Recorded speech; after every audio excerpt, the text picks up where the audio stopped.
Hi everyone. Today I'm joined here with Tina's Tinies on Instagram and YouTube. I'll Woohoo! put her links down in the description, and we are doing like a mini series of 2 episodes with a different person each time. And we're just going to be doing hammy chats about our hammies. So Yeah, let's get into it. So, how are you anyway? I am really, really good. What about yourself? I'm good, yeah. I'd be even better if Reggie hadn't bit me. Yeah, how's the bike doing today? Ugh. I mean, he really concerned me last night because of his pacing and pressing against Yeah. glass, but that's what happens when you take the wheel out. So, first of all, tell us about you. Yeah, so I'm Tina. I'm based in Northern Ireland and I've been keeping small animals now for 29 years. Whew, Yeah, wow. long time. I started when I was 8 with a tiny plastic, um, like mini aquarium, I guess. That's what used to be sold as starter kits for gerbils back in the day. Oh, wow. And that's what I had. And my car sort of followed the typical terrible pet shop advice, I would say, for years and years and years until proper hamster care sort of became popular on the internet and we started to learn better and do better. Yeah. So I've been running hamster groups and doing various bits for the last, say, 5, 6 years, something like that. I think, yeah, 6 years now. And then um, I helped found a charity here in Ireland for hamsters that just got its official charity status back in December. So, Yay! yeah. I was actually going to ask you about that. What is it, Hamsters Info Island? Yeah, Hamster Info Ireland. So, yeah, with the actual sort of the community, I guess, has been running for a couple of years now because it existed even before I got involved with it. And we decided to push for charity status, and it took about a year to Oh, get all that through. And we eventually got it there as a Christmas present. So, that's really cool. So, is it basically just like hamster care information and all that, but for yeah, Ireland? exactly. So yeah, obviously like our main objective is that sort of hamster education piece, and being sure people know all about proper care and have access to good resources and information. But we also run a home-based foster network right across the island as well to sort of help hamsters who need rehomed. So I have 2 foster hamsters currently. Yeah. Yeah, because you've got two as your own and two fosters, haven't you? Yeah. Yeah, and I have a new arrival coming on Sunday. Oh, exciting! Yeah, I can't wait. I can't wait for mine, honestly. When I get back off holiday, I'm gonna start building the liniment Yes, exactly. That'll as be so soon as good. that's done. Hamster! But I am Woohoo! gonna rescue this time. Are you looking at all the sort of pre-loved ads and things like that? All those resale sites? I am looking a tiny bit, but I'm more looking at rescues themselves. Brilliant. Yeah. Going direct to the source. Always good. I think it's, I don't know how you pronounce it, Backhouse, the one in Right. Yeah. Derby. So I keep checking that because it's all down the road. So handy enough for you then. Oh yeah. So I will link your hamsters info island down below so people can go and check that out. Tell me about your hamsters and their personalities. I will. So my oldest resident currently of my own permanent hamsters is little Bart behind me here. He lives in basically a jumbo Linman. So those are Linman tabletops, but instead of cutting them down like the standard Linman build, I just use the full tabletops, mainly because I'm lazy and it takes less tools. So that's how I came up. I sat with SketchUp with my husband Stephen, and we came up with the design for this 1 meter cage.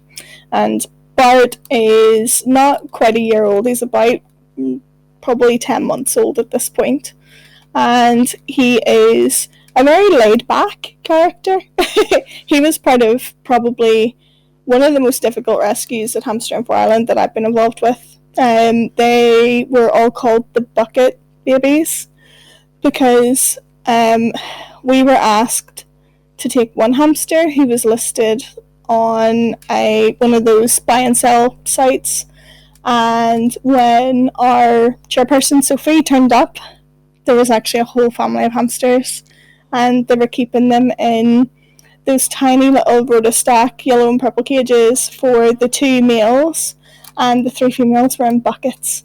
And Bart's sister was in a 5-litre mayonnaise bucket.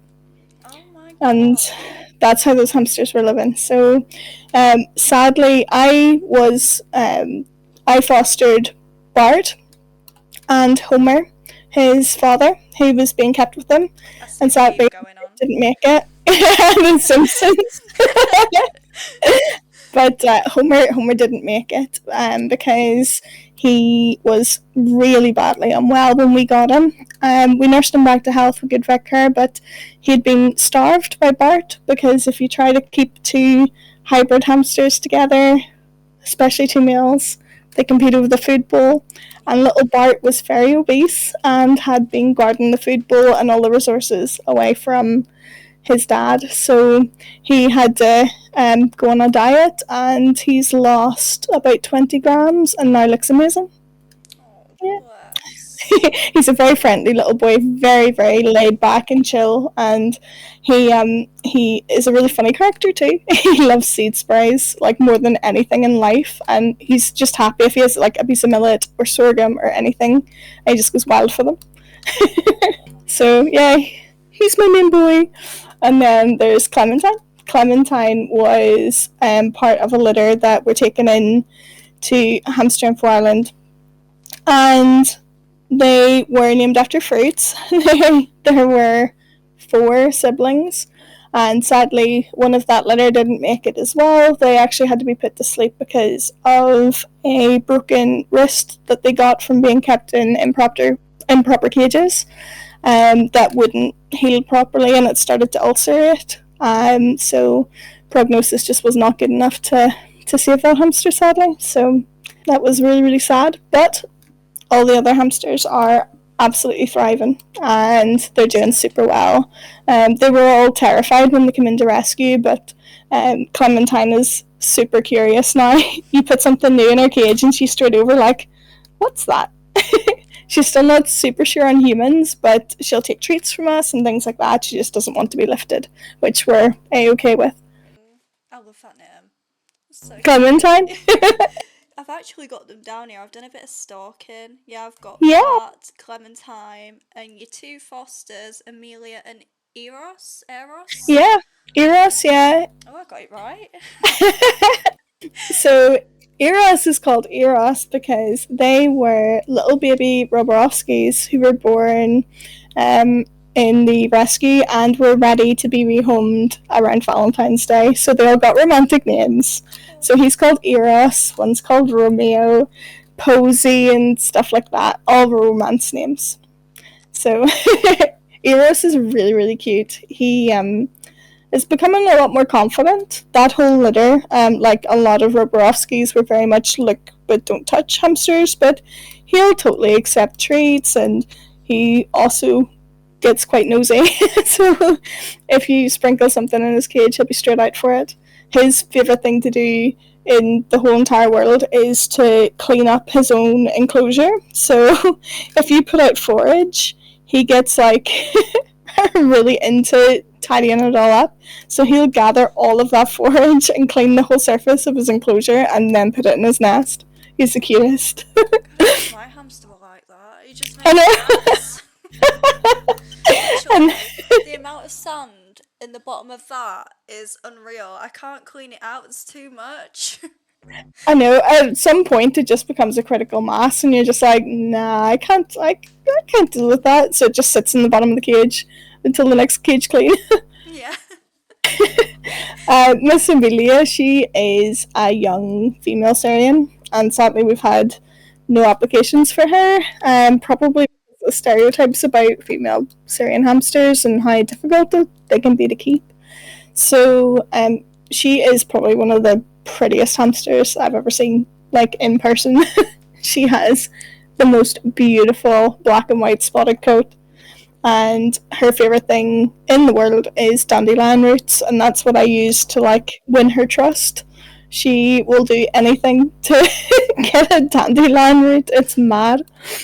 If you live in Ireland, go and get You know who to Amelia. apply to. Yeah, north or south of the border, we're not fussy. Anywhere at all on this bit of rock, and we can get you a hamster. Go and give her Just get in love. touch. What made you get hamsters in the first place? So my first small animal wasn't actually a hamster. It was an impulse bought gerbil. So my mum's sister was visiting, who she hadn't seen in several years, and my bigger brother was 9, I was 8, and there was a toddler as well, my younger brother. And so my dad was tasked with getting us offside. So he brought us out to PetSmart at the time, which is now Pets at Home. And I saw this tank of gerbils and was just enthralled. And my dad totally did that parent thing that we tell parents not to do and impulse bought a gerbil. So back then, the starter kit was literally, I mean, a plastic tank, like barely bigger than the span of my shoulders, like about that size and about 20 centimeters wide.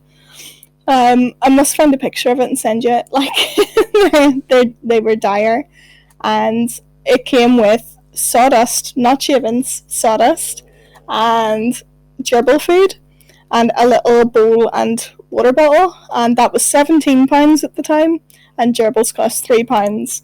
My dad had a £20 note in his pocket and went, "Yeah, okay, you can have a gerbil." And that's what got me into rodents. After little Flash passed away, I ended up wanting just to try something new, and that's when I got my first hamster. And from there, I just kind of had the bug, and I've not been without a small rodent since, basically. That'll be me. That's it. Once you get one, it grows from there. I mean, I had one as a kid, but it weren't the best of care. And now I've got Reggie, I'm just like, give me more.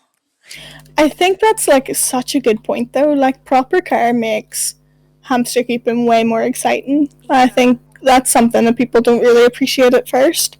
But like a lot of people have this stereotype that like hamsters are boring, or they don't do anything or things like that. But if you actually have like a proper setup and all the right like resources for them, then they're actually like super active and funny. It depends how long you stay up as well. Yeah, for If you're sure. a kid, then it's going to be difficult. They're not kids' pets. No, they don't do well for kids' schedules, do they? Really? No.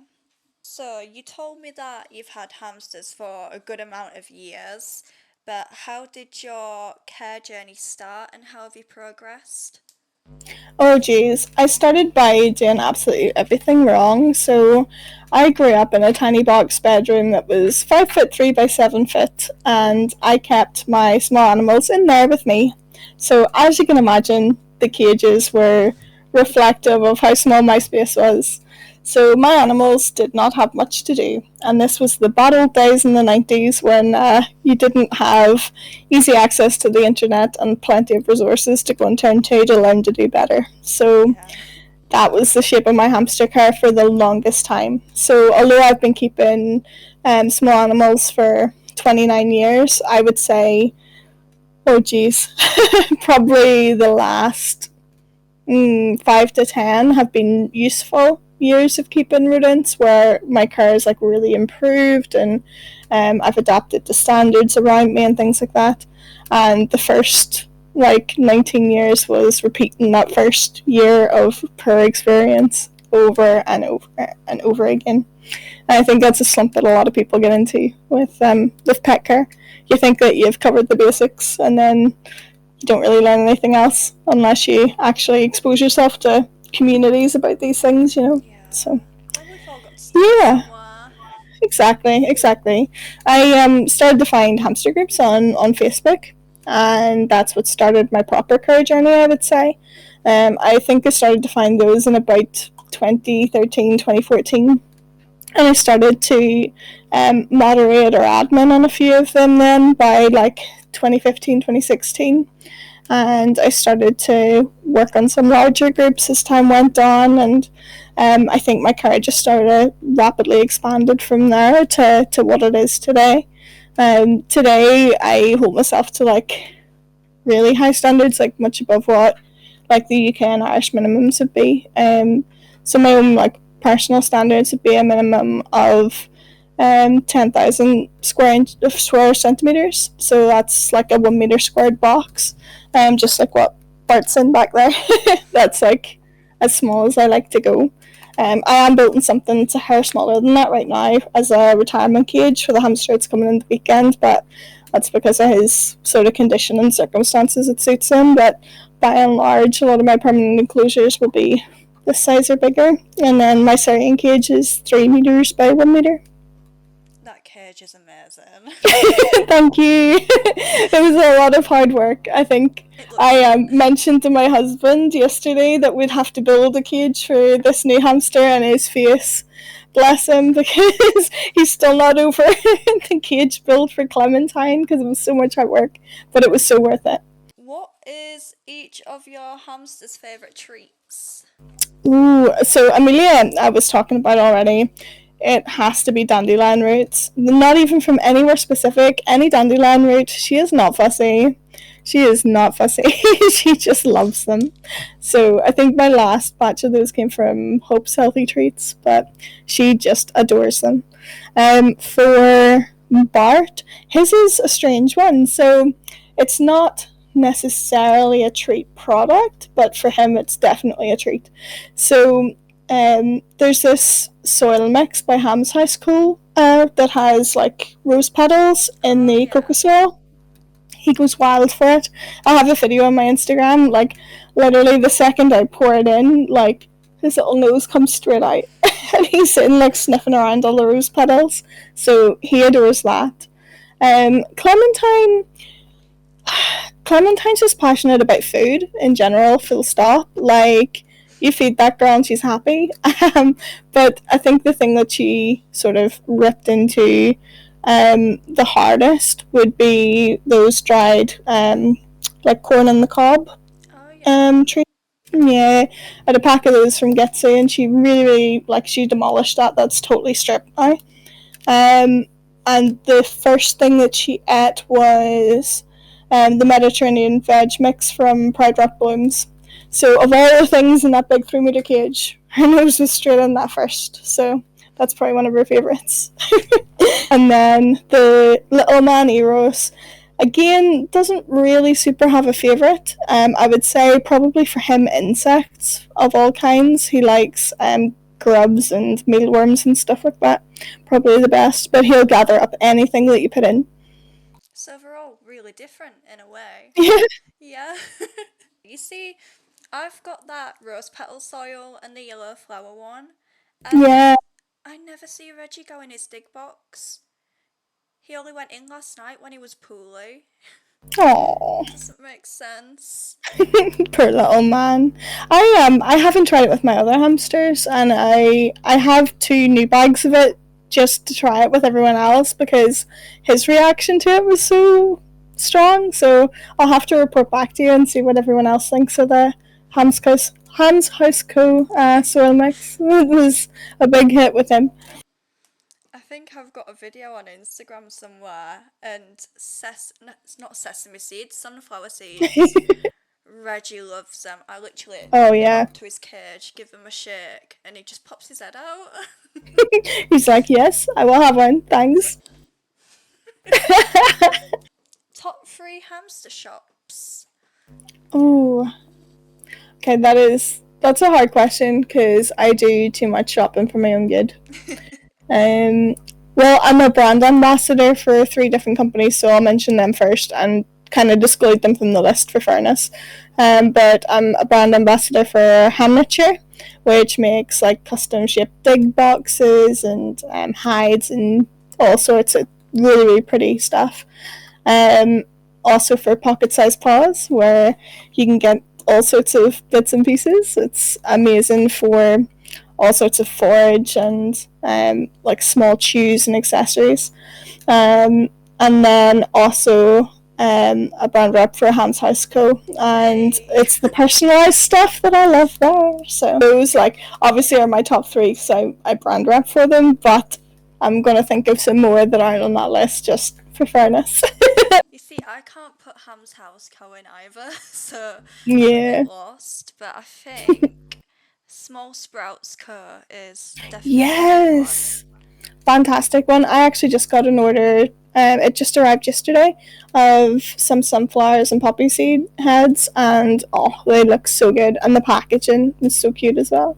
Honestly, if you get the spray taster box, you get loads, absolutely loads, Ooh, and your hamster gets to try every single one. which is Um, always really good. I love hamsters. We love for seed sprays. Really, oh really yeah. good range of mixes. Yeah, yeah. And Pride Rock blooms for the themed boxes. I'm currently awaiting 2 Harry Potter boxes, and I'm so excited. I haven't tried any of those ones yet.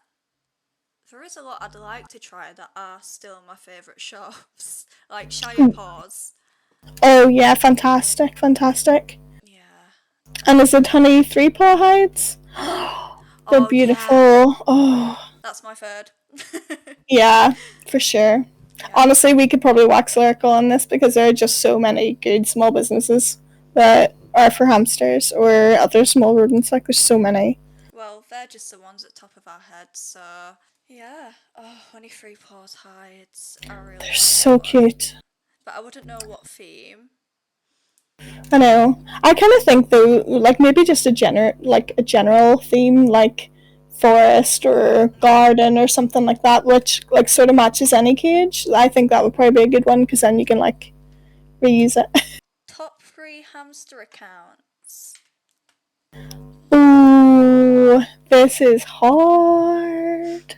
I have to say Fern. Yeah. I really love Fern's account. It's just fantastic. I think it is so inspiring to see a young hamster keeper achieve what she's achieving as well. Because I tell you what, at their age, I certainly did not have that standard of care, and I No. didn't have the professionalism that they have as well. They conduct themselves so well online as well, so I think they need a big shout out for that. Oh, definitely. Yeah. I think mine's got to be at least Nico Syrian Hamster. Yeah, always a good shout. Always a She's good so shout. informative. And funny Oh, too. Like yeah. she manages to get these things across, like without causing severe offence because she's being humorous about it. Do you know what I mean? I think Yeah.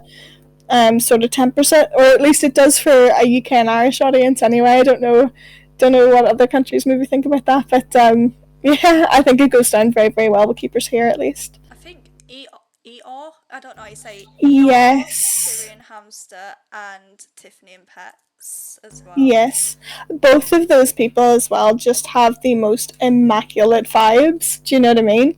Like they're just such cozy, safe people to talk to, and I think that's so important as well. Like so important. Like you talk to either of them, and they just make you smile, and I think that is just incredible.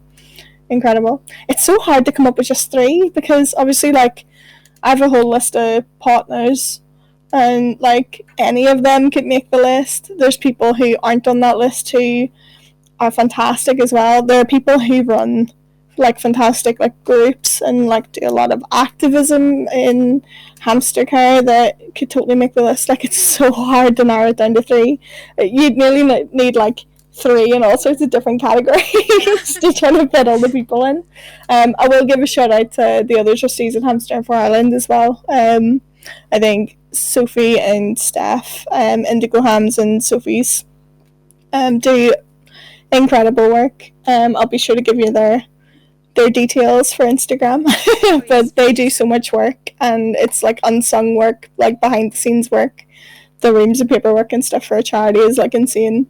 So they need a lot of kudos. Like Sophie keeps a whole shed to keep the foster network running and things like that, and she does so good.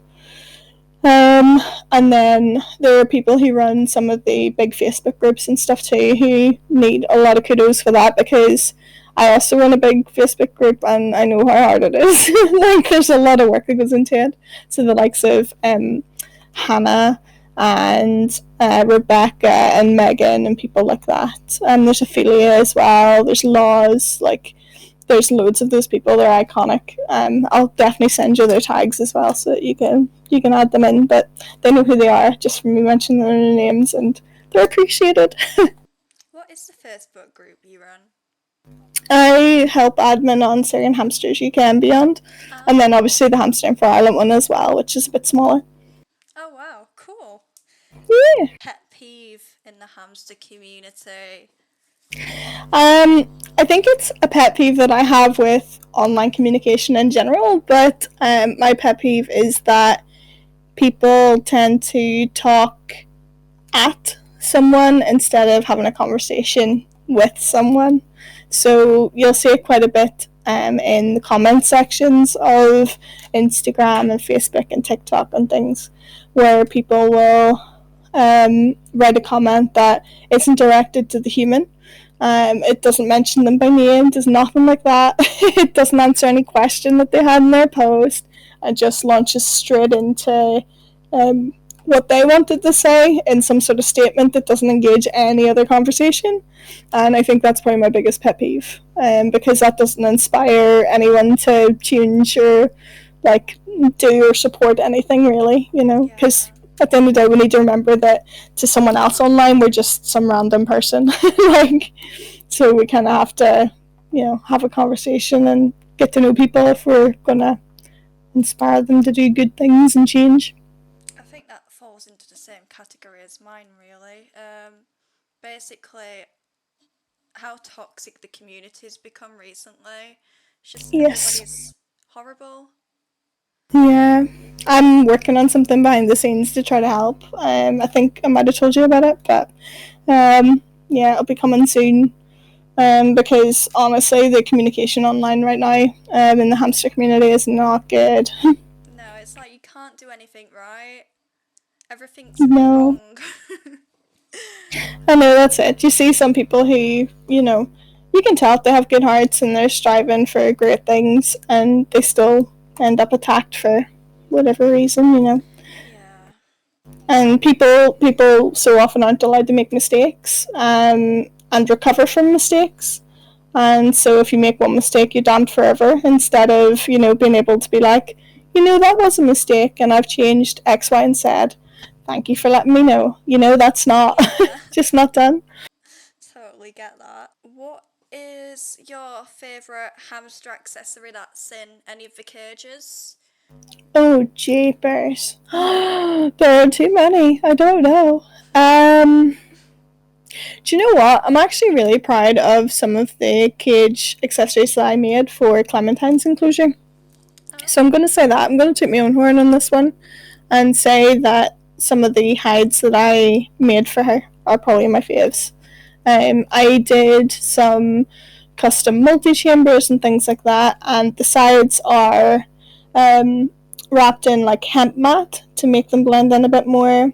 And then they have like moss edging, and they have like cork mat tops, and they have like stone trims for getting her nails wore down, and they're really really nice, but like natural, no key, so they like blend in no matter what I put around them. That sounds so cool. They're really really nice. I was It's like really three proud in of them. one. Yeah, that's it exactly. Oh wow. Um, yeah, probably that, and then I think um, for the cage behind me. Do you know what actually I really love? I've been looking for it for ages, and then Ham's House Co got them. Do you know those mushroom bowls? Yeah. I'm dying over them. What about yourself? What's your favourite in Um. Reggie's? Oh my god. Uh, So many cute things. How do you pick? I think Definitely his cooling tile and scratchy Yeah. paw. And uh I don't know. I'll always say strawberry hide because that's what I brought him home in. Oh, so that's like his Sentimental. baby hide. Yeah. Yeah. Well, his wheel as well when he's actually got it in. Yeah. But he's in Poor jail at the boy. minute. He is. He's in hamster jail. How many days do you have to keep it up for? I think I'm gonna try 2 because I feel guilty Yeah. and see if he improves. If not, I'll have to Fingers take him back out. crossed. Yeah. But he shouldn't be poorly. That's it. He's worrying his mama. It's his fault. Ooh, favourite enclosure. Dang. I have a few different favourites. Fern's latest enclosure is absolutely incredible. A big shout out to Laws for Koji's enclosure as well. That one just recently won the Hamster Info Ireland enclosure contest, Oh, and she got a €100 Roddy Pet voucher oh for wow. that. Yeah, it was just incredible. I think what I love about hers is she manages to make hers, I mean, beautiful. Like, they are so aesthetic, but like everything is maximized for proper hamster care. Like, the deepest bedding, it is like really well compressed. So it's like perfect for burrows, and like all of her accessories are like perfect and everything, and like so many seed sprays and stuff. But like it looks neat. I've not got that skill. Like, my cages are functional.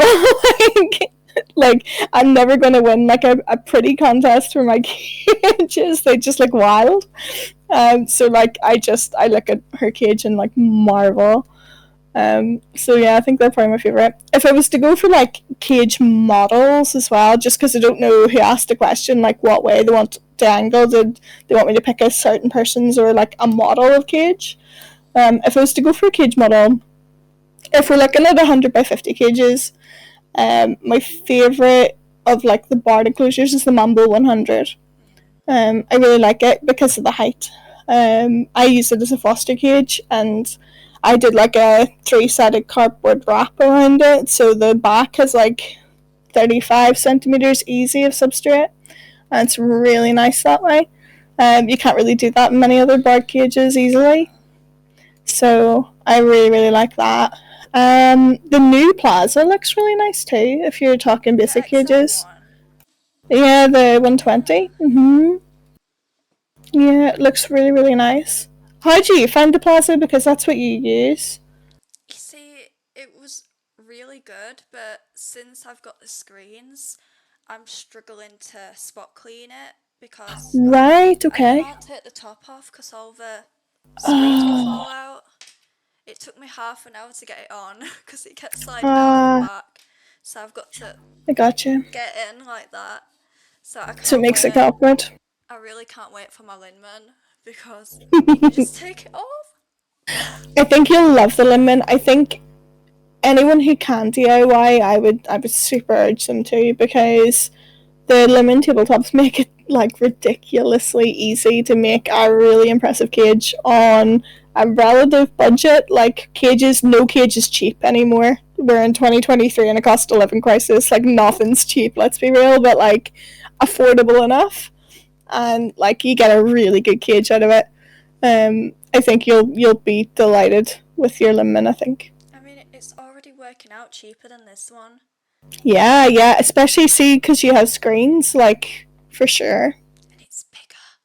Yeah, I highly recommend the lemon DIYs, and then obviously like there's, if you want to go like a bit bougie with it, you can like look at doing things like jumbo lemons like this. You can look at the packs or the plaza. Like there are so many different like IKEA hacks, I guess, that are really impressive. You could turn near enough anything from IKEA into a cage.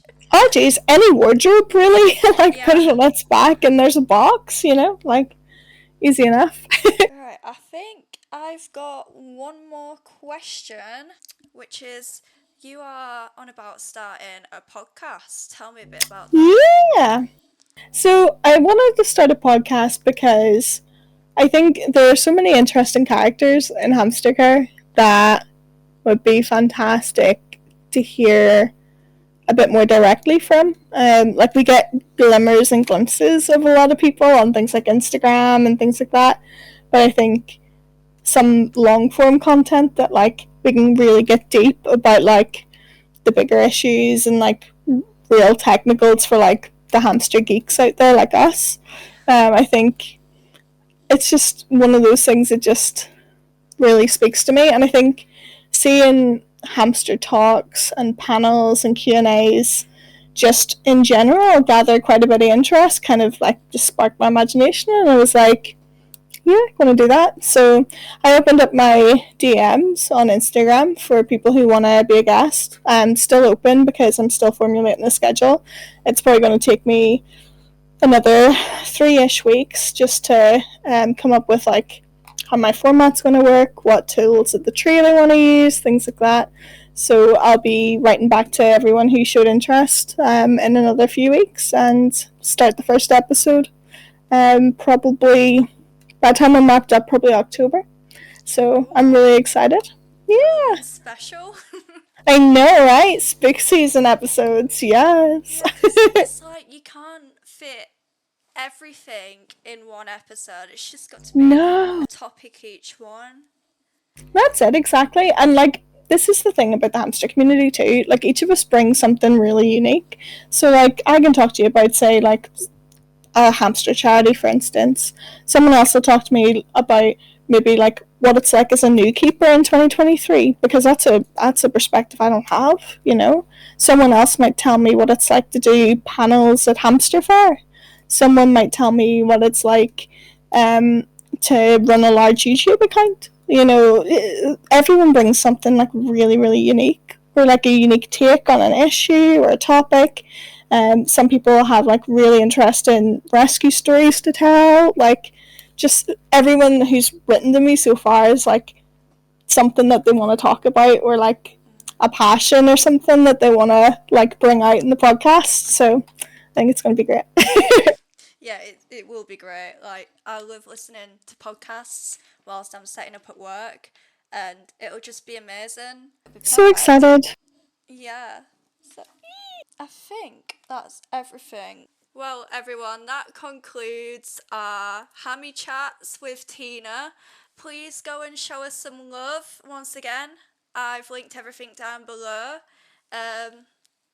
I will see you next time with Clover the Grey Hamster. Anyway, thanks for watching. If you did enjoy this, leave a big thumbs up and don't forget to subscribe. Goodbye.